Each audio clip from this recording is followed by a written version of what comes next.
नमस्कार, मैं हूं अंकुर और आप देख रहे हैं सत्यहिंदी.com। आइए एक नजर डालते हैं अब तक की सुर्खियों पर।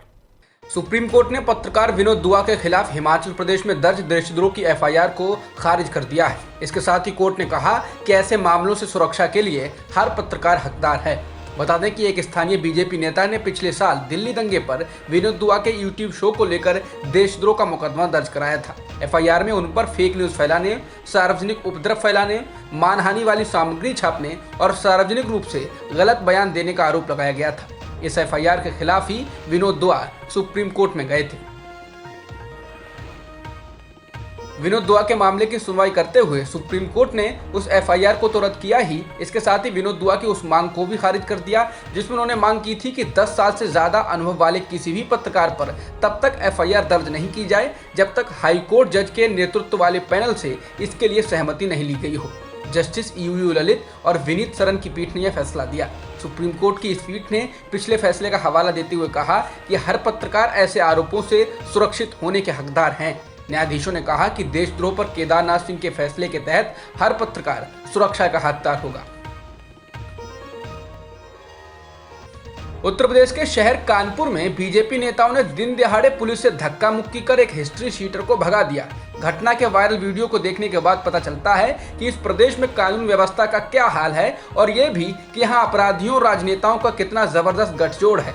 फजीयत होने के बाद पुलिस ने 9 नामजद सहित 19 लोगों के खिलाफ मुकदमा दर्ज कर लिया। दरअसल कानपुर में हमीरपुर रोड पर स्थित आकर्षण गेस्ट हाउस के बाहर मंगलवार को बीजेपी के जिला मंत्री नारायण सिंह भदौरिया के जन्मदिन की पार्टी थी। इस पार्टी में कई बीजेपी नेताओं के अलावा 25,000 का इनामी हिस्ट्री शीटर मनोज सिंह भी पहुंचा था। सूचना पुलिस को मिली तो पुलिस ने हिस्ट्री शीटर की गिरफ्तारी के लिए धावा बोल दिया और गेस्ट हाउस को घेर लिया। लेकिन पुलिस जब तक हिस्ट्री शीटर को जीप में बैठा पाती उससे पहले बीजेपी नेताओं ने हंगामा कर दिया, धक्का मुक्की शुरू कर दी और मनोज सिंह को जीप से उतारकर भगा दिया। पुलिस के चंगुल से हिस्ट्री शीटर मनोज सिंह को भगाने के मामले में बीजेपी बुरी तरह घिर गई है। किरकिरी होने के बाद बीजेपी ने नारायण सिंह भदौरिया को जिला मंत्री के पद से हटा दिया है और 3 सदस्यों की कमेटी बनाई है जो इस मामले में पूरी जानकारी देगी। भदौरिया के खिलाफ भी कुछ थानों में मुकदमा दर्ज हैं और वह और मनोज सिंह अभी तक फरार हैं और पुलिस उनकी तलाश कर रही है। वहीं समाजवादी पार्टी ने कहा है इस घटना से पता चलता है कि प्रदेश में बीजेपी के नेताओं का गुंडा राज, जंगल राज चल रहा है। एसपी प्रवक्ता अनुराग भदौरिया ने कहा कि यहाँ कानून व्यवस्था नाम की कोई चीज नहीं है और प्रदेश में माफियाओं का राज चल रहा है। कोरोना वैक्सीन की कमी पर अब दिल्ली हाईकोर्ट ने बेहद सख्त टिप्पणी की है। इसने केंद्र सरकार से कहा कि कुछ अधिकारियों पर मानव हत्या का मुकदमा चलना चाहिए क्योंकि वैक्सीन की कमी के कारण इतनी ज्यादा मौतें हो रही हैं।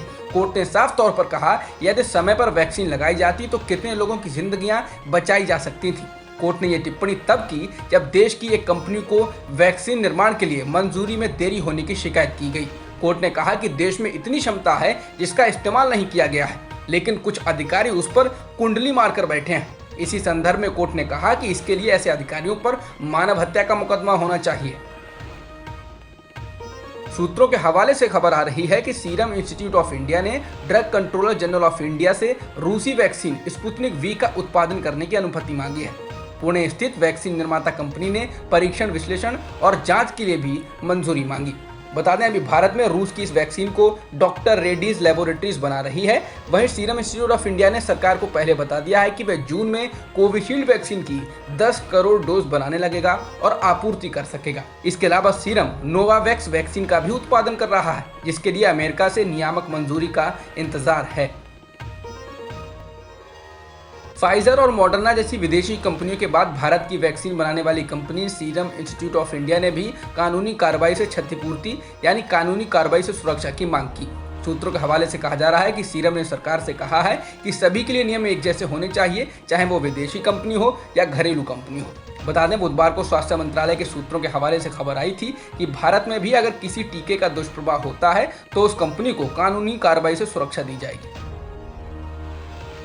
भारत सरकार की वैक्सीन नीति की लगातार हो रही आलोचना के बीच अब सरकार ने एक और भारत में बनी वैक्सीन की अभी से 30 करोड़ डोज बुक कर दी हैं।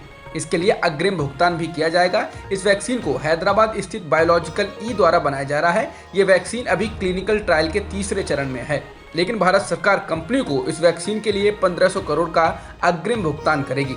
स्वास्थ्य मंत्रालय का कहना है कि इसकी खुराकों का निर्माण अगस्त से दिसंबर 2021 तक किया जा सकेगा। बता दें, इससे पहले भारत में बनी वैक्सीन कोवैक्सीन को लोगों को लगाया जा रहा है।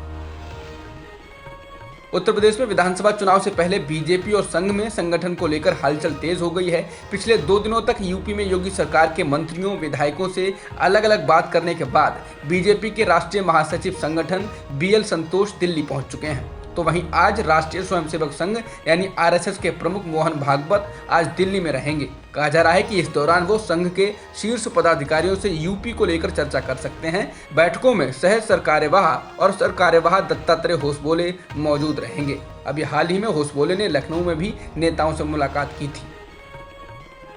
हाल ही में हुए केरल विधानसभा चुनाव में बीजेपी का तो सूफड़ा साफ हो गया था, लेकिन इस बीच बीजेपी पर आरोप लगाया गया है कि उसने चुनाव में पैसे की ताकत का इस्तेमाल किया। विधानसभा चुनाव में बीजेपी के साथ गठबंधन में शामिल रही और जनाधिपत्य राष्ट्रीय सभा यानी JRS पार्टी की कोषाध्यक्ष प्रसीथा अजीकोड़ ने आरोप लगाते हुए कहा है कि उनकी पार्टी की प्रमुख और लोकप्रिय आदिवासी चेहरा CK जानू को बीजेपी प्रदेशाध्यक्ष के सुरेंद्रन ने NDA में लौटने के लिए 10 लाख रुपए दिए थे। उन्होंने इससे जुड़ा एक ऑडियो टेप भी जारी किया है।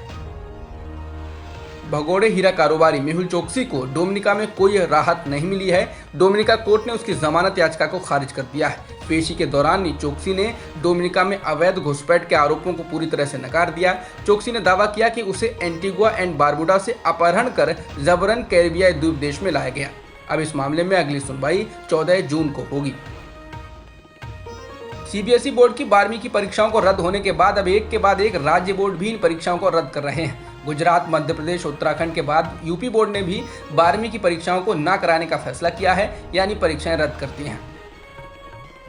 यूनाइटेड नेशंस में इजरायल के खिलाफ जांच के प्रस्ताव पर भारत द्वारा वोटिंग में हिस्सा नहीं लेने के बाद फिलिस्तीन के विदेश मंत्री डॉक्टर रियाद अल मलिकी ने इसको लेकर नाराजगी जाहिर की है। उन्होंने भारत के विदेश मंत्री S जयशंकर को इसको लेकर चिट्ठी भी लिखी।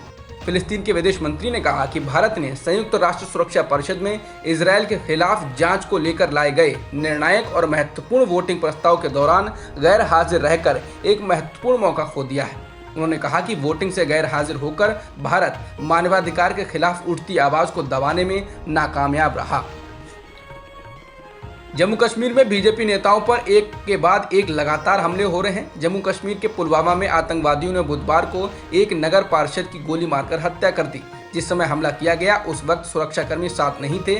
घाटी के प्रमुख क्षेत्रीय दलों नेशनल कॉन्फ्रेंस और PDP द्वारा स्थानीय चुनाव का बहिष्कार किए जाने के बाद पंडिता को 2018 में त्राल में नगर परिषद के लिए निर्विरोध चुना गया था। रिपोर्टों के अनुसार आतंकियों ने नगर पार्षद राकेश पंडिता पर तब हमला किया जब वह त्राल क्षेत्र में अपने दोस्त के घर पर थे। अब तक की खबरों में इतना ही। बाकी खबरों के लिए बने रहिए सत्यहिंदी.com के साथ। सत्य हिंदी का ऐप डाउनलोड करें गूगल प्ले स्टोर पर।